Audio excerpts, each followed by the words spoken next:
Welcome to reality check. Reality చెక్‌లో ప్రస్తుతం మనతో పాటు జాయిన్ అవుతున్నారు అమరావతి జేఏసీ నేత బొప్పరాజు వెంకటేశ్వర్లు గారు. ఆంధ్రప్రదేశ్‌లో కూటమి సర్కారు అధికారంలోకి రావటానికి ముందు ఉద్యోగులకు అనేక హామీలు ఇచ్చింది. అప్పటి ప్రభుత్వం పైన, అప్పటి వైఎస్ జగన్మోహన్ రెడ్డి సర్కారు ఉద్యోగుల పట్ల నిర్లక్ష్యంగా ఉంది. ఉద్యోగులకు రావాల్సిన బకాయిలు, ఉద్యోగులకు సంబంధించిన పీఆర్సీ అంశం పైన కూడా అప్పటి ప్రభుత్వం సరిగ్గా ఉద్యోగులను పట్టించుకోలేదంటూ ఉద్యోగ సంఘాలు ఆ సమయంలో ఆగ్రహం వ్యక్తం చేశాయి, ఆందోళన కూడా చేశాయి. అదే సమయంలో ఉద్యోగుల పక్షాన మేము ఉంటాం, ఉద్యోగులకు అండగా ఉంటామంటూ ఎన్నికల్లో చెప్తూ వచ్చింది కూటమి పార్టీలు అన్నీ కూడా హామీ ఇస్తూ వచ్చాయి. ఎన్నికలు ముగిసిన తర్వాత, కూటమి అధికారంలోకి వచ్చిన తర్వాత 2 సంవత్సరాలు గడిచిపోయి 3వ సంవత్సరంలోకి అడుగుపెట్టిన తర్వాత కూడా ఇంకా మాకు కూటమి సర్కారు ఇచ్చిన హామీలు నెరవేరలేదు అనేది ప్రధానంగా ఉద్యోగ సంఘాలు చెప్తున్నమాట. ప్రభుత్వం పైన పోరాటానికి కూడా సిద్ధమవుతామని చెప్తున్నారు. ఇప్పటికే 1-2 సందర్భాల్లో మాత్రమే ప్రభుత్వానికి సంబంధించిన పెద్దలు పిలిచి మాట్లాడారు, కానీ తమ సమస్యలు పరిష్కారంలో మాత్రం ముందుకు వెళ్ళట్లేదు అనేది వాళ్ళు చెప్తున్నమాట. దాంతోపాటు పీఆర్సీ కమిషన్ ఏర్పాటుకు కూడా ప్రభుత్వం చేయకపోవడం అనేది ఉద్యోగుల్లో మరింత అసహనాన్ని పెంచుతోంది. అమరావతి జేఏసీ నేత బొప్పరాజు వెంకటేశ్వర్లు గారితో మాట్లాడదాం. ఉద్యోగులకు సంబంధించిన హామీ ఇచ్చిన అంశాలేంటి, ప్రభుత్వం నిర్లక్ష్యం చేస్తున్న అంశాలేంటి, ఉద్యోగ సంఘాలు ఏం చేయబోతున్నాయి అనేది మాట్లాడదాం. సార్ నమస్తే. నమస్తే సార్, ప్రధానంగా నేను కంటిన్యూస్గా మీ ఉద్యోగులకు సంబంధించిన ఇష్యూస్ మాట్లాడుతున్నాం. 4-5 ఇష్యూస్ అందరికీ తెలిసిన పాపులర్ అంశాలు: పీఆర్సీ, ఐఆర్, డిఏ, పెండింగ్ బకాయిలు, రిటైర్మెంట్ బెనిఫిట్స్, ఇవి ప్రధానమైన అంశాలుగా ఉన్నాయి కదా. వీటికి సంబంధించి కూటమి సర్కారు మీకు అసలు చెప్పింది ఏంటి, అధికారంలోకి వచ్చిన తర్వాత మీరు వెళ్ళిన అప్రోచ్ ఏంటి, వాళ్ళ దగ్గర నుంచి వస్తున్న సమాధానం ఏంటి, ఇది ముందు ఉద్యోగులందరికీ చెప్దాం. సార్, ముందుగా అందరికీ నమస్కారం. సార్, ఇప్పుడు గత ప్రభుత్వ హయాంలో రివర్స్ పిఆర్సీ తీసుకున్నటువంటి విషయం ప్రభుత్వ ఉద్యోగులందరూ కూడా మర్చిపోయినటువంటి అంశం. వారితో పాటు రిటైర్డ్ ఉద్యోగులు కానివ్వండి, లేదా కాంట్రాక్ట్ కానీ, అవుట్సోర్సింగ్ ఉద్యోగులు కానీ అందరూ కూడా తీవ్రంగా మనస్తాపం చెందారు.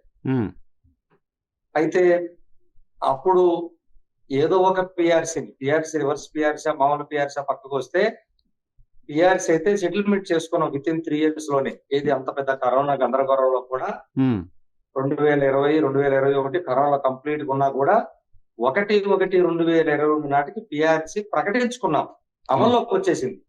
మాకు క్యాష్ పేమెంట్ కూడా వచ్చేసింది. అయితే ఈ రోజు 2024లో ఈ ప్రభుత్వం వచ్చింది అంటే, ఆ లెక్కలో చూసుకుంటే 1/1/2027 నాటికి మాకు పిఆర్సీ సెటిల్మెంట్ అయిపోయి అమల్లో కూడా రావాలి, అంటే క్యాష్ రావాలి. ఓకే, అంటే 3 years సరిపోతుంది. మాకు అంతకు ముందు నోషనల్ గా 1/7/2023 నుంచే రావాలి. అప్పుడు కూడా 1/7/2018 నుంచి రావాలి. కానీ ఆ సంవత్సరం వదిలిపెడితే మాకు 3 ఏళ్ళకి ఆ ప్రభుత్వంలో పిఆర్సీ, రివర్స్ పిఆర్సీ అని ఏదైనా సెటిల్ చేసుకున్నాం. సో ఎక్కువ తక్కువ సంబంధం లేదు, కానీ ఆ 3 ఏళ్ళు పిఆర్సీ సెటిల్ అయింది. అవును, కూటమి ప్రభుత్వం వస్తూ చెప్పినటువంటిది ఏమంటే, రివర్స్ పిఆర్సీ మీరు తీసుకున్నమాట వాస్తవం. కూటమి ప్రభుత్వం వచ్చిన తర్వాత మంచి పిఆర్సీ ఇస్తాము, ఐఆర్ ప్రకటిస్తాము, అదే విధంగా డిఏలు ఎప్పటికప్పుడు ఇస్తాం, పెరుగుతున్న ధరలకు అనుగుణంగా బకాయిలన్నీ చెల్లిస్తాము. అదే విధంగా అవుట్సోర్సింగ్ ఉద్యోగుల సంక్షేమ పథకాలు అమలు చేస్తాము, వాళ్ళ జీతాలు కూడా పెంచుతాము, కాంట్రాక్ట్ ఉద్యోగులకు క్రమబద్ధీకరణ వదిలిపెట్టారు, అవి చేస్తాము. ఇలా అన్ని విషయాలు కూడా చెప్పడం జరిగింది. ఓకే. అయితే మేము కూడా ప్రభుత్వం ఎవరైనా రాగానే కొంత సమయం అనేది వారికి కూడా ఇవ్వాలి. వారికి ఉన్నటువంటి ప్రభుత్వ ఆర్థిక పరిస్థితులు అవన్నీ సరి చేసుకోవాలి కాబట్టి మేము కూడా ఓపికగానే ఉన్నాము. గత 2 సంవత్సరాలుగా ప్రభుత్వానికి మేము కూడా ఎప్పటికప్పుడు సహకరిస్తూనే ఉన్నాం. ఓకే.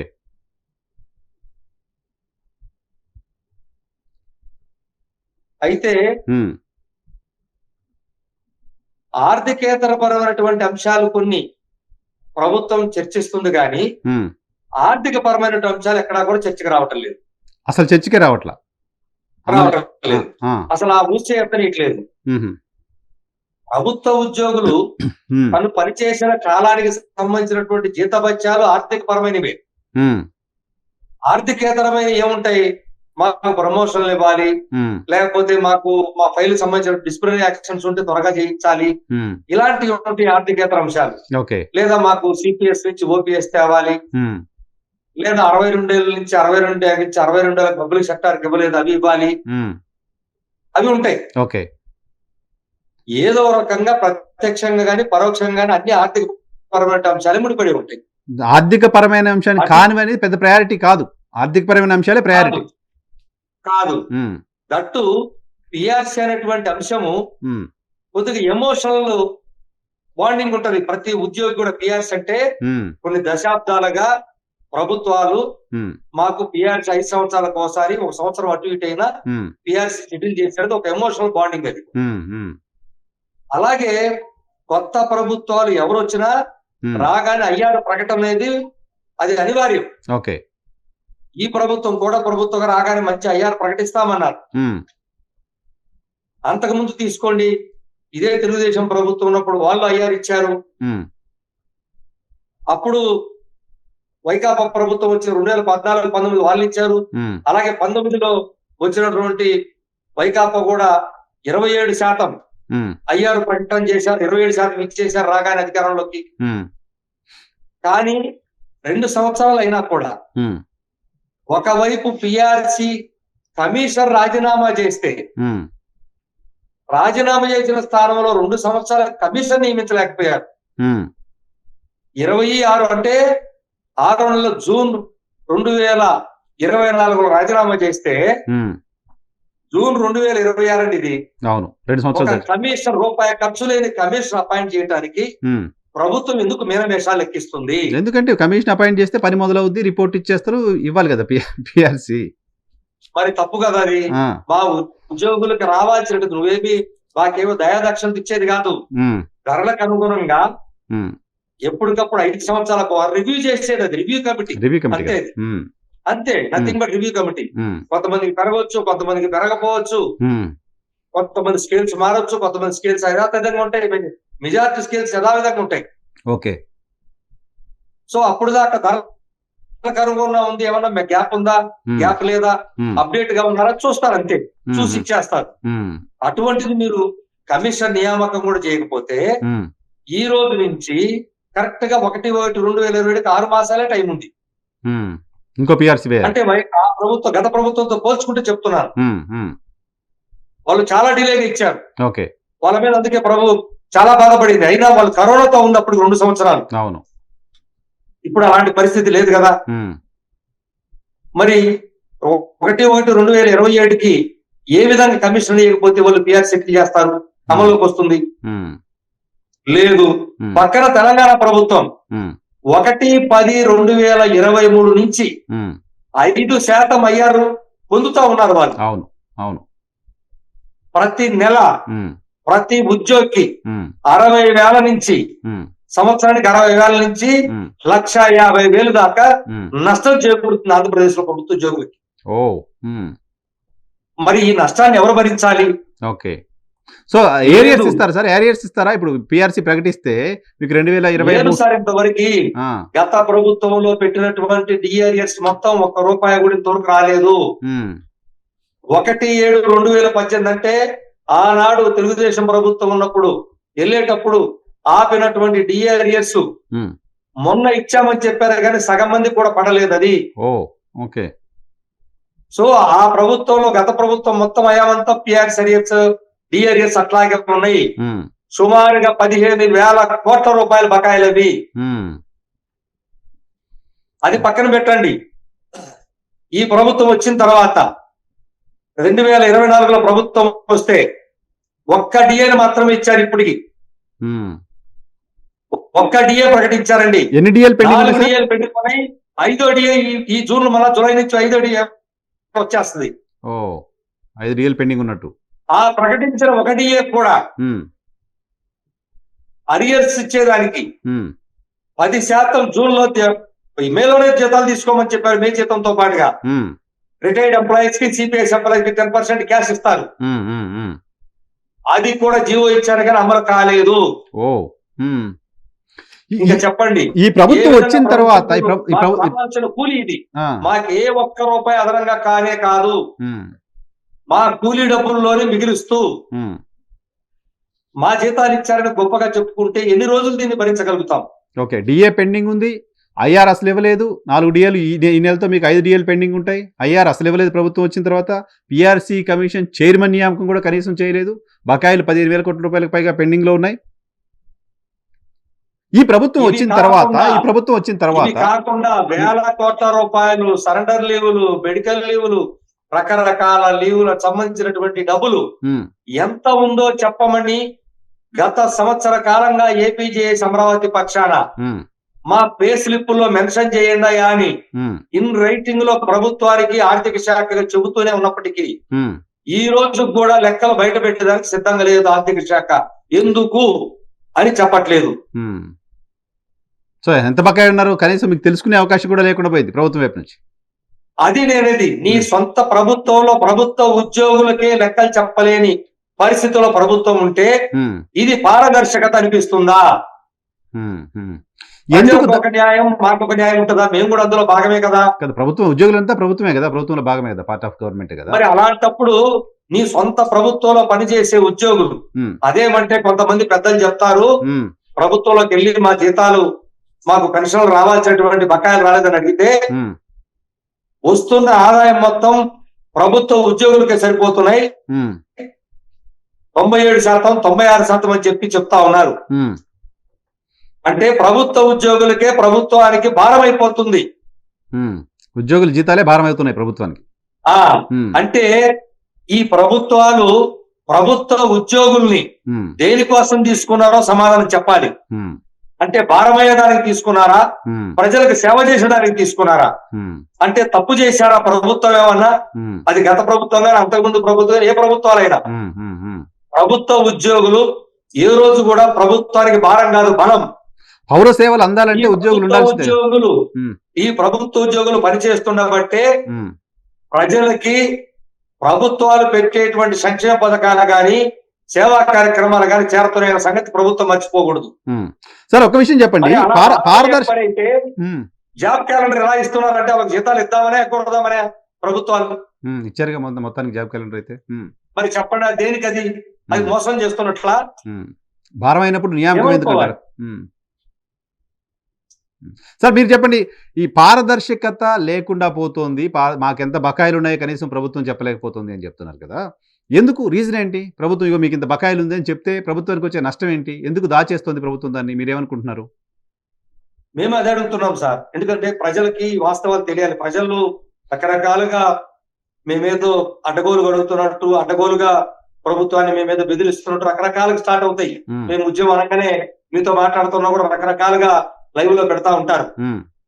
వాళ్ళందరిని అడుగుతున్నాను, వాళ్ళ ఇంట్లో కూడా ప్రభుత్వ ఉద్యోగులు ఉంటారు, వాళ్ళ ఇంట్లో టీచర్ ఉంటారు, వాళ్ళ ఇంట్లో ఒక లెక్చరర్ ఉంటాడు, లేకపోతే ఒక ఇంజనీర్ ఉంటాడు, ఒక డాక్టర్ ఉంటాడు, ప్రభుత్వ ఉద్యోగి ఉంటాడు. కనుక్కోమనండి వాళ్ళని. వాళ్ళ సంతృప్తి పరంగా వాళ్ళ బంధువులు వాళ్ళ ఇంట్లో కలిసి వాళ్ళ బంధువులు ఇంట్లో ఉంటారు, కనుక్కోమనండి. వాళ్ళు తృప్తిగా ఉన్నారు, సంతృప్తిగా ఉన్నారు, కనీసం వాళ్ళ బకాయిలు రావాల్సిన బకాయిలు ఎంత ఉందో కూడా లెక్కలేసుకునే స్థితి కూడా తెలియదు. ఇప్పుడు మర్చిపోయాం. నా డిఆర్ఎస్ ఎంత రావాలో నాకు తెలియదు, ఏమి ఇచ్చారో నాకు తెలియదు, ఏమి ఇవ్వలేదో నాకు తెలియదు, నా సరెండర్ లీవ్లు ఎప్పటి నుంచి ఇచ్చారో తెలియదు, ఎప్పుడు ఇవ్వాలో తెలియదు, ఎవరు చెప్పరు. నా ఎర్ర లీవ్ రిటైర్ అయినోడికి ఎప్పుడు దాకా ఇచ్చారో చెప్పరు, గ్రాట్యుటీలు ఎప్పుడు దాకా ఇచ్చారో తెలియదు. ఇచ్చాము, 1000 కోట్లు ఇచ్చామని చెప్తుంటారు. ఎంత ఇచ్చారు, ఎంత ఇవ్వాలి, ఇది పద్ధతిగా చెప్పాలా లేదా, ఇది భావ్యమా కాదా లేదా? మా పే స్లిప్ లో మెన్షన్ చేస్తే మీకు వచ్చే నష్టం ఏంటి? బిల్లులు వీళ్ళు చెప్పినట్టుగా బిల్లులు మొత్తం 31/3 ప్రతి సంవత్సరం 31 మార్చి 31 రాగానే అప్పటి వరకు ఉన్నటువంటి వేల కొలది బిల్లులన్నీ వెనక్కి పంపిస్తారు. తిరిగి ఆ బిల్లులు మళ్ళీ లెక్కలో కూడా రావు. వేల కోట్ల రూపాయలు ఎగ్గొట్టేదానికి ప్రభుత్వాలు పూనుకున్నాయి. ప్రభుత్వ ఉద్యోగులకు 1000 కోట్ల బకాయిల గందరగోళం అయ్యే పరిస్థితి నెలకొంటుంది. ఇది ప్రమాదం. ఓకే, ఇప్పుడు రిటైర్మెంట్ ఉద్యోగులకు సంబంధించిన బెనిఫిట్స్ వస్తున్నాయా సార్? అవి కూడా ఏమైనా డిలే ఉందా? లేదు సార్, వాళ్ళకి రిటైర్ అయినటువంటి వాళ్ళకి మొన్నే దాదాపు 7,000 కోట్ల రూపాయలు బకాయిలు చెల్లిస్తే అందులో మెజారిటీ రిటైర్డ్ ఎంప్లాయీస్ కి ఇప్పించాం. మేము రిక్వెస్ట్ చేశాం, రిక్వెస్ట్ ప్రభుత్వం కన్సిడర్ చేసి 5,000 కోట్లు దాకా వాళ్ళకి ఇవ్వడం జరిగింది. కానీ వాళ్ళ ప్రధానమైనటువంటి డిమాండ్ వేరే ఉంది. అది రిటైర్ అయిన వాళ్ళకి అది బాధ్యత ప్రభుత్వం. ఆ ప్రభుత్వం ఇవ్వకుండా పోయింది, ప్రభుత్వం ఇచ్చాము, సంతోషం. కానీ ఏదైతే అడిషనల్ క్వాంటమ్ ఆఫ్ పెన్షన్ రాగానే ఇస్తామని చెప్పి అన్నారు, లెక్కలు తెప్పించుకున్నారు. ఆ ప్రభుత్వం ఇస్తున్నటువంటి అడిషనల్ క్వాంటమ్ ఆఫ్ పెన్షన్ ని 15%, 80 ఏళ్ళు బతికిన వాళ్ళకి 15% ఇవ్వాల్సింటే దాన్ని 12%, 70 సంవత్సరాలు దాటిన వాళ్ళకి 10% ఇవ్వాల్సింటే దాన్ని 7%కి కుదించారు. ఆ రివర్స్ పిఆర్సీ లో భాగం అది. ఈ ప్రభుత్వం రాగానే చేస్తామన్నారు, 2 ఏళ్ళు అయింది, దాని ఛాయ చూశారా? మరి వాళ్ళు ఎలా బాధపడిపోతున్నారు? తీసుకున్నటువంటి డబ్బులను కూడా వెనక్కి పోగొట్టుకునే పరిస్థితి ఈ రోజు బాధపడుతా ఉన్నారు, వాళ్ళు తీవ్రంగా ఆందోళన ఉన్నారు. ఓకే, బొప్పరాజు గారు ఒక విషయం చెప్పండి. ప్రభుత్వం ఎన్నికల కంటే ముందు మీరు అనుకున్న మీకున్న అన్ని సమస్యల్ని పరిష్కారం చేస్తామని చెప్పింది. అధికారంలోకి వచ్చిన ఈ 24 నెలలు గడుస్తుంది. 24 నెలల్లో మీకు సంతృప్తి కలిగించే, మీకు సంతోషం కలిగించే ఏ సమస్యని పరిష్కారం చేసింది? ఏదైనా 1, 2, 3 సమస్యలు ఏమైనా పరిష్కారం చేసి ఉద్యోగులంతా హ్యాపీగా ఉండే పరిస్థితిని ప్రభుత్వం క్రియేట్ చేసిందా? అంటే ఒకటి చెప్పాలి సార్, మేము ఒకప్పుడు జీతాలు 1వ తారీఖు, పెన్షన్లు 1వ తారీఖు తీసుకునే పరిస్థితి లేదని చాలా వాపోయాం, ఇది వాస్తవం. అటువంటిది 1వ తారీఖు జీతాలు, పెన్షన్లు ఒక రోజు అటు ఇటు ఎప్పుడన్నా ఒక్కొక్క నెలలో అయితే అవ్వచ్చేమో తప్ప జీతాలు, పెన్షన్లు తీసుకుంటున్న మాట వాస్తవం. ఎందుకంటే ఒప్పుకోవాలి, మంచిని ఒప్పుకోవాలి, చెడు చెప్పాలి. అలాగే మాకు ఆర్థికేతర అంశాలు ఏది వెళ్ళినా కూడా ప్రభుత్వం దగ్గర మాకు నిలుపుదల చేయటం లేదు. ఉదాహరణకి ఆర్టీసీలో 5,000 మంది పదోన్నతులు లేక చాలా గందరగోళం అయ్యారు. వాళ్ళ ప్రభుత్వ పరంగా చేశాం గానీ రకరకాల కారణాల చేత ఆపారు. ఆర్టీసీ వాళ్ళందరికీ కూడా పదోన్నతులు 5,000 మందికి ఒక్క స్ట్రోక్ తో వచ్చేసింది. గౌరవ ముఖ్యమంత్రి గారు 18/10/2028 తీసుకున్న నిర్ణయంతో. అదే విధంగా చైల్డ్ కేర్ లీవ్ మహిళా ఉద్యోగులకి వాళ్ళకి 18 సంవత్సరాలని ఆ లిమిట్ ఏదైతే ఉందో దాని వల్ల తీవ్రంగా మనోవేదన పొందుతారు. ఎందుకంటే తల్లికి బిడ్డ ఎప్పుడు బిడ్డే కాబట్టి అనేక దశల్లో ఈ తల్లి సేవ చేయాలని చెప్పి కోరాం. అందువల్ల ఈ ప్రభుత్వం రాగానే 18 ఏళ్ళది క్యాప్ లిఫ్ట్ చేస్తూ సర్వీస్ మొత్తం మీద ఎప్పుడైనా సరే వాళ్ళు వాడుకునేదిగా మహిళా ఉద్యోగులకు ఇచ్చారు. ఇలా అనేక చాలా అంశాల్లో పదోన్నతులు ఆన్లైన్ లో మొత్తం త్రూఅవుట్ పదోన్నతుల నుంచి ఆపేదానికి లేదు. పకడ్బందీగా జీఏడీ నుంచి ఇన్స్ట్రక్షన్స్ ఇవ్వటం గాని, షెడ్యూల్ ఇవ్వటం గాని చేశారు. దాంతో పదోన్నతులు ఎక్కడికక్కడ ఆగిపోయిన పదోన్నతులు మొత్తం కూడా వచ్చినాయి. అదే విధంగా ఉద్యోగుల సమస్యల పరిష్కారానికి జూలై అలాగే అక్టోబర్ అలాగే వచ్చే 2027 ఫిబ్రవరి 3 నెలల్లో ప్రతి సమస్య జిల్లా కలెక్టర్ సమావేశం పెట్టాలి, హెచ్ఓడి సమావేశం పెట్టాలి, సంబంధిత సెక్రటరీ సమావేశం పెట్టాలి. చివరికి రాష్ట్ర స్థాయిలో గౌరవ చీఫ్ సెక్రటరీ దగ్గర రాష్ట్ర స్థాయిలో నాయకులతో సమావేశం. ఇలా దాన్ని కూడా పకడ్బందీకి రూపకల్పన చేశారు. అదే విధంగా జరిగిందా సమావేశం? జరుగుతున్నప్పుడు ఈ సమస్యల పరిష్కారం ఎందుకు అవ్వట్లేదు? మరి అది ఆర్థికేతర సమస్యలు ఇవన్నీ. ఆర్థికేతర సమస్యలపై చర్చించడానికి కలెక్టర్ దగ్గర సమావేశం, సిఎస్ దగ్గర సమావేశమా, హెచ్ఓడి దగ్గర సమావేశం? ఆర్థికపరమైన అంశాలు కదా. కూడా కొన్ని సంవత్సరాలుగా పదోన్నతులు రాకుండానో లేకపోతే చిన్న చిన్న తప్పుల కారణంగా వాడు అలా వదిలిపడేసి 1-2 సంవత్సరాలు వాడి మీద చర్యలు అని చెప్పని ఎప్పుడో 1 నెలలోనే పరిష్కరించాల్సినటువంటి డిసిప్లినరీ ప్రొసీడింగ్స్, శాఖాపరమైనటువంటి అనేక కేసులు వస్తా ఉంటాయి. అవి కానీ ఇలా చాలా ఉంటాయి. జీతాలు ఇవ్వకుండా కొంతమంది తొక్కి పెట్టే పరిస్థితులు కూడా ఉంటాయి. ఇండివిజువల్ కేసెస్ ఇవన్నీ కలెక్టర్ దగ్గర పరిష్కారం అయిపోతాయి. హెడ్ ఆఫీస్ లెవెల్లో వాళ్ళు పరిష్కారం చేయక నివేదికలు పంపించక ప్రభుత్వం దగ్గర ఆగిపోయి ఉంటాయి. అవి పరిష్కారం అవుతాయి. తర్వాత చివరిగా మాకు ప్రభుత్వం దగ్గర కూడా సమావేశాన్ని పెట్టే విధంగా నాన్ ఫైనాన్షియల్ అన్ని కూడా చేస్తున్నారు. సో ఇప్పుడు ఫైనాన్షియల్ అంశాలకు సంబంధించి మీరు ప్రభుత్వంతో జరిపిన చర్చలేంటి? ప్రభుత్వం వైపు నుంచి మీతో మాట్లాడిన వాళ్ళు ఎవరు? అసలు ఏం చెప్తున్నారు? మీరు చంద్రబాబు నాయుడు గారిని కూడా కలిసినట్టున్నారు ఒకసారి ఈ సమస్యలకు సంబంధించి. మళ్ళీ తర్వాత అపాయింట్మెంట్ దొరికిందా లేదా? ఇప్పుడు ఉద్యోగుల వైపు నుంచి మీ మీద వస్తున్న ఒత్తిడి ఏంటి? మేము ప్రభుత్వానికి సమయం ఇస్తాం, ప్రభుత్వం కూడా ఇబ్బందుల్లో ఉంది అని మాట్లాడిన బొప్పరాజు వెంకటేశ్వర్లు గారు గతంలో మనం 2-3 సార్లు మాట్లాడినప్పుడు సమయం ఇద్దామని మాట్లాడిన వాళ్ళు, మేము ఉద్యమానికి కూడా పోక తప్పని పరిస్థితి క్రియేట్ అవుతుందని మాట్లాడేదాకా ఎందుకు వచ్చారు? ప్రభుత్వం ఎందుకు పట్టించుకోవట్లేదు అనుకుంటున్నారు? ప్రశ్న. ఇప్పుడు ఆర్థికేతర అంశాలు వాళ్ళు ఎప్పటికప్పుడు మాతో మాట్లాడుతున్నప్పటికీ కూడా ఆ అంశాలు ఇవి కూడా లక్షలాది మంది ఉద్యోగులకు సంబంధించినటువంటి అంశాలు కాదవి, కేవలం కొద్ది మంది మాత్రమే. ఉదాహరణకు ఇప్పుడు 2004లో 1/9/2004లో ఈ రాష్ట్రంలో సిపిఎస్ ప్రవేశించింది. సో దానికి ముందు నోటిఫికేషన్ ఇచ్చినటువంటి వాళ్ళని కేంద్ర ప్రభుత్వం పాత పింఛన్ విధానంలోకి తీసుకెళ్లింది. ఈ రాష్ట్రంలో కూడా 10,000 మంది దాకా ఉన్నారు. సో ఈ రోజు ఆ ఉత్తర్వులు ఇచ్చేదానికి కూడా కేబినెట్ కి సిద్ధమైంది ఆ ఫైల్. సో కేవలం 10,000 మందికి సంబంధించినటువంటి అంశం అది. లేదు, పబ్లిక్ సెక్టార్ ఉద్యోగులకి ఆపేసింది గత ప్రభుత్వం. 60 నుంచి 62 ఏళ్ళకి పెంచాలి వాళ్ళకు కూడా మాతో సమానంగా, కానీ అది ఆపేసింది వాళ్ళకి. ఇప్పుడు అది కూడా కేబినెట్ తీసుకొస్తామంటున్నారు. సో అది ఎంతమందికి? 7,000 మందికి సంబంధించినటువంటి అంశం. అంటే లిమిటెడ్ గా కొంతమందికి సంబంధించినవి ఈ ఆర్థికేతర అంశాలన్నీ కూడా. దాంతో లక్షలాది మంది ఉద్యోగులు సాటిస్ఫై కాదు. ప్రతి ఉద్యోగి తృప్తి పడేది ఎప్పుడంటే ధరలకు అనుగుణంగా పెంచే డిఏలు కేంద్ర ప్రభుత్వంతో సమానంగా ఎప్పటికప్పుడు డిఏలు విడుదల చేయాలి. ప్రభుత్వం విడుదల చేయడం లేదు, పూర్తిగా పక్కన పెట్టేసింది. అదే విధంగా ప్రభుత్వాలు రాగానే ఐఆర్ ప్రకటిస్తుంది, పిఆర్సీ లేట్ అవుతుందని. ఈ ప్రభుత్వం 2 సంవత్సరాలు ఇంతవరకు ఐఆర్ ప్రకటించలేదు. పక్కన తెలంగాణ రాష్ట్ర ప్రభుత్వ ఉద్యోగులు 3 సంవత్సరాలుగా వాళ్ళకి లబ్ధి చేకూరుతున్నప్పటికీ 4వ ఏడింది వాళ్ళకి మాకు వేలాది రూపాయలు తేడా ఉంది ప్రతి నెల. అది లాస్ అయిపోతున్నాము. అదే విధంగా 3 సంవత్సరాల క్రితం సెటిల్ అవ్వాల్సినటువంటి పిఆర్సీ కమిషన్ కూడా ఈ రోజు వరకు నియమించలేదంటే ప్రభుత్వం ఏదైనా కుట్రతో ఆలోచిస్తుందా? ఎందుకు ప్రభుత్వం కావాలని ఏటలేదు? రూపాయి డబ్బులు ఖర్చు కూడా కాదు కదా అనే అనుమానం ప్రతి ఉద్యోగికి వస్తుంది. అసలు ఇప్పుడు ఇస్తారా, లేకపోతే ప్రభుత్వం ఎన్నికల టైంలో మళ్ళా దీన్ని సెటిల్ చేస్తారనే అనుమానం కూడా వచ్చేస్తుంది. అందుకని ఇలాంటి ఆర్థిక పని లేదా మా బకాయిలు పే స్లిప్లు ఎందుకు చూపించలేకపోతుంది, ఎందుకు చెప్పలేకపోతుంది? లేదు, సరెండర్ లీవులు దాదాపు సరెండర్ లీవులు 6,000 కోట్ల రూపాయల యొక్క సరెండర్ లీవులే పెండింగ్ ఉన్నాయి. ఆ డబ్బులతో ఏదో ఒక విధంగా చిన్న అంటే ప్రతి ఉద్యోగి ఒక ఆర్థిక ప్లానింగ్ ఉంటుంది, ప్రణాళిక ఉంటుంది.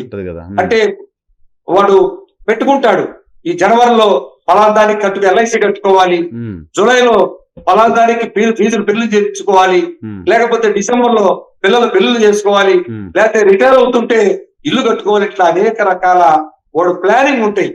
ఆ ప్లానింగ్ మొత్తం సర్వనాశనం అయిపోయి ఉద్యోగులు, ఉపాధ్యాయులు, పెన్షనర్లు ఎవరికి ఆర్థిక ప్లాన్ లేకుండా పోయింది.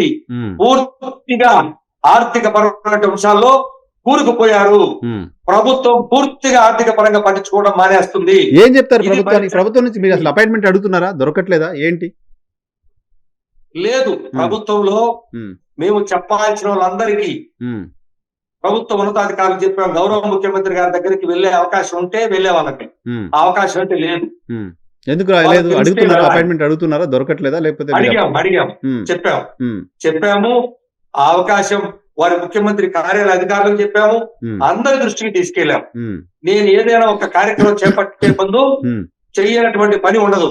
ఎందుకంటే ఒక సీనియర్ నాయకుడిగా 40 సంవత్సరాలుగా నేను సర్వీస్ లో ఉన్నాను.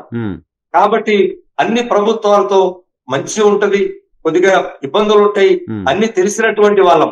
ఏదో అడ్డగోలుగా వెళ్దాము, లేదు అడ్డగోలుగా వాళ్ళ మీద గత ప్రభుత్వ హయాంలో కూడా మేము చివరిలో ఉద్యమం చేసి వాళ్ళ ఇబ్బంది పెట్టలేదు. 2023లోనే ఉద్యమం చేసి 24 ఎన్నికలప్పుడు మనం ఇబ్బందులు పెట్టకూడదని చెప్పి 2023లోనే 92 రోజులు ఒంటరిగా ఏపీ చేసి అమరావతి ఉద్యమం చేసి అనేక విషయాలు సాధించిన చరిత్ర ఏపీ చేసి అమరావతి. ఇప్పుడు కూడా మేము పట్టించుకోకపోతే, ఈ టైంలో కూడా మేము ఉద్యోగుల సమస్యలు, ఆర్థిక పరమైనటువంటి ప్రధానంగా మాట్లాడకపోతే ప్రతి ఉద్యోగికి లక్షలాది రూపాయలు కోల్పోతారు. ఇప్పటికే నష్టాల్లో ఉన్నారు. కేవలం ఇది కూడా మాకు న్యాయబద్ధంగా, చట్టబద్ధంగా ప్రభుత్వం నుంచి రావాల్సినటువంటి అడుగుతున్నాం. ఓకే, సో ఇలా ఇప్పుడు అపాయింట్మెంట్ ఎక్స్పెక్ట్ చేస్తున్నారు సార్? ప్రభుత్వం వస్తుంది, మాట్లాడుతుందని ఏమైనా అనుకుంటున్నారా? గతంలో ఏదో ఉపసంఘం లాంటిది కూడా ఒకటి వేసినట్టున్నారు, కొంతమంది మంత్రులకు బాధ్యత ఇచ్చినట్టున్నారు కదా మీతో మాట్లాడమని. వాళ్ళు ఎవరైనా మాట్లాడుతున్నారా? అచ్చెన్నాయుడు గారు వీళ్ళంతా ఏదో వాళ్ళు కూడా లేదు సార్. వాళ్ళ దృష్టికి కూడా తీసుకెళ్ళడానికి ప్రయత్నం చేశాము, కానీ మరి ఇంతవరకు వాళ్ళతో కూడా మాకు ఎలాంటి అవకాశం మేము చెప్పడానికైతే నా ప్రయత్నం చేశాం. ఏపీ చేసి అమరావతి పక్షాన ఒక నాయకుడిగా అన్ని ప్రయత్నాలు చేశాం. అన్ని ప్రయత్నాలు చేసిన తర్వాతనే నిన్న రాష్ట్ర కార్యవర్గ సమావేశం 7వ తారీఖున ఆదివారం రోజు 28 జిల్లాల నాయకత్వం, అన్ని శాఖాపరమైన సంఘాల నాయకులు ముక్త కంఠంగా ఇక ఆర్థిక పరమాంశాలు మనకి ఇప్పుడు ఉద్యమం చేయకపోతే భవిష్యత్తులో ప్రతి ఉద్యోగి లక్షలాది రూపాయలు ఇప్పటికే కోల్పోతున్న తెలంగాణ ప్రభుత్వ ఉద్యోగులతో పోల్చుకుంటాం. ఎందుకంటే వాళ్ళు మేము కలిసి ఉమ్మడిగా నిలరాకున్నాం కాబట్టి. మరి ఇంకా భవిష్యత్తులో ఇంకా లక్షలాది రూపాయలు పోయి అసలు పిఆర్సీ అనేది ఉంటుందా లేదా అనే మీమాంసలోకి వచ్చే పరిస్థితుల్లో ఉద్యమం తప్పదని చెప్పి ఏకగ్రీవ తీర్మానం చేశాం. ఆ తీర్మానం కేవలం ఉద్యోగుల ఆకాంక్ష మేరకు మాత్రమే చేశాం. లక్షలాది మంది కోరుకుంటున్నారు కాబట్టి మేము ఒక కమిటీని 13 మందితో కమిటీ నియమించాం. ఈ కమిటీ కలిసి వచ్చేటువంటి సానుకూలంగా ఎవరైతే కలిసి వస్తారో ఇతర సంఘాలను కూడా సంప్రదింపులు చేస్తున్నారు. ఈ రోజు నుంచి మొదలవుతుంది. రేపు 28 జిల్లాల్లో కూడా జిల్లా కార్యవర్గాలు పత్రికా సమావేశాలు జరుగుతాయి. జరిపి మిగిలిన సంఘాలందరూ కూడా అప్రోచ్ చేయి వాళ్ళందరి సహకారంతో అతి త్వరలో కార్యవర్గం ఏదైతే ఈ కమిటీ వేశామో ఆ కమిటీ ఉద్యమ కార్యాచరణ సిద్ధం చేస్తుంది తెలియజేస్తున్నాం. ఓకే, ఏంటి కార్యాచరణ అంటే ఏంటి? ప్రభుత్వానికి ఏమైనా సమయం ఇస్తారా? కొంత సమయం ఇస్తారా? లేకపోతే ప్రభుత్వానికి సమయం ఇచ్చే మీకు మీరే కార్యాచరణ ప్రకటించే పరిస్థితి ఉంటుందా? ప్రభుత్వం స్పందిస్తుందనే ఆలోచన ఏమైనా ఉందా అసలు మీకు? తప్పకుండా సార్, ఎప్పుడు కూడా పిచ్చిగా చేయము. పద్ధతి ప్రకారమే మాకేదైతే మాకు రోసా రూల్స్ ఉన్నాయో ఆ రూల్స్ కి నిబంధనలకి లోబడే ముందుగా మేము ఒక ఉద్యమ కార్యాచరణకి వెళ్ళేటప్పుడు ముందుగా ప్రభుత్వానికి గౌరవ చీఫ్ సెక్రటరీ గారికి చెప్పాల్సిన బాధ్యత మా మీద ఉంది. అయ్యా ఇదిగో ఈ అంశాలు మాకు పెండింగ్ ఉన్నాయి, ఈ అంశాలు మాకు ఆర్థిక అంశాలు పెండింగ్ ఉన్నాయి, వీటిని మీరు పలాని టైంలో మాకు చెయ్యకపోతే మాకు ఉద్యమానికి వెళ్ళటం తప్ప వేరే గత్యంతరం లేదు అని ముందస్తుగా తెలియజేస్తాము. తెలియచేసి వారికి సమయం ఇస్తాం. ఆ సమయంలోపు ప్రభుత్వం మాతో అంటే ఉద్యోగ సంఘాలతో చర్చలు చేసి పరిష్కారం రాకపోతే అప్పుడు ఉద్యమ కార్యాచరణ విడుదల చేస్తాం. సో మిగతా సంఘాలన్నీ కలిసి వచ్చే పరిస్థితి, మిగతా సంఘాలు ఇప్పుడు ఉద్యోగులు అంటే అందరూ కదా, అందరు ఉద్యోగులకి సమస్యలు ఉన్నట్టే కదా. మిగతా సంఘాలు ఏపీ జేఏసీ అమరావతితో పాటు మిగతా సంఘాలకు సంబంధించిన పరిస్థితి ఏంటి? మిగతా సంఘాలు ఏ స్థాయిలో పోరాటానికి రెడీ అవుతాయని అనుకుంటున్నారు? సో జనరల్గా ఎప్పుడైనా చూస్తుంటాం సార్, కొన్ని సంఘాలు ప్రభుత్వానికి అనుకూల సంఘాలుగా మారిపోయాయని, కొన్ని సంఘాలు ప్రభుత్వంకి వ్యతిరేకంగా ఉన్నాయని, ఇటువంటి వార్తలు చూస్తుంటాం చాలా సందర్భాల్లో. గతంలో మీరు ఉద్యమం చేసినప్పుడు కూడా అటువంటి విమర్శల్ని చూసాం, ఫేస్ చేశారు మీరు కూడా, మీరు బండి శ్రీనివాస్ గారు లాంటి వాళ్ళు. సో ఇప్పుడు మొత్తం అన్ని సంఘాలు మీతో పాటు కలిసి వస్తాయనే ఆశాభావంతో ఉన్నారా? కలిసి వస్తాయా సార్? తప్పకుండా సార్, ఎందుకంటే ఇప్పుడు ఉన్నటువంటి ప్రధానమైనటువంటిది రెండు జేఏసీలే సార్. ఇది అందరికీ తెలుసు, రాష్ట్రంలో ఒక తప్పుకు తెలిసిందే. ఏపీ జేఏసీ అంటే NGO JAC, AP JAC Amaravati రెండే. ఎన్జిఓ జేఏసీని ఇప్పటికే సంప్రదించున్నాం. అలాగే ఏపీ సెక్రటరియట్ అసోసియేషన్, ఈ రెండు సంఘ నాయకులతో 2 నెలల నుంచి మేము సంప్రదింపులు చేస్తున్నాం. కలిసి వెళ్లేదానికి సానుకూలంగా ఉండమని చెప్పన్నాం. మేము ముందడుగు వేశాం అంతే. సో వారి దగ్గరికి కమిటీ వెళ్తుంది, వారందరితో సంప్రదింపులు చేస్తుంది. వారు కలిసి వస్తే సంతోషం, వచ్చినా రాకపోయినా ఏపీజేఎస్ అమరావతి పక్షాన మేము ఏదైతే ఉద్యమ కార్యాచరణకి మాకు 28 జిల్లాలు మీరు చెయ్యండి అని మాకు చెప్పిందో ఉద్యోగుల ఆకాంక్ష మేరకి మేము ఉద్యమానికి కార్యాచరణకి వెళ్లే ముందు వీళ్ళతో సంప్రదింపులు చేసి జిల్లాలో కూడా కొన్ని జిల్లాల పర్యటించి వాళ్ళతో కూడా ఎలాంటి ఉద్యమ కార్యాచరణ తీసుకుంటుందో బాగుంటుందో అని వాళ్ళతో కూడా చర్చించి ప్రభుత్వానికి తెలియజేసే బాధ్యత మా మీద ఉంది. తప్పకుండా ఏపీజేఎస్ అమరావతి ఉద్యోగుల ఆకాంక్ష మేరకు ప్రధానంగా ఆర్థిక పరమైన అంశాలు ప్రభుత్వం పరిష్కరించేంత వరకు ఉద్యమాన్ని మాత్రం వదిలిపెట్టేదే లేదు.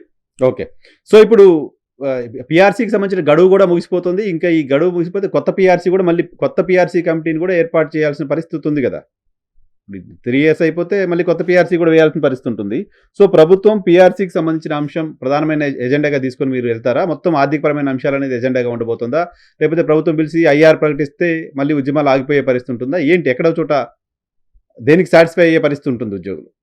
తప్పకుండా సార్, ప్రభుత్వం ఎందుకంటే మాకు ఏదైనా మంచి చేసినా మాకు చేయకపోయినా ఏదైనా ప్రభుత్వం చేయాల్సిందే. కాబట్టి మేము కోరుకునేది ఒకటే, పిఆర్సీ కమిషన్ ఇంతవరకు నియామకం చేయలేదు, ఇది ఇంత ఆలస్యం కరెక్ట్ కాదు.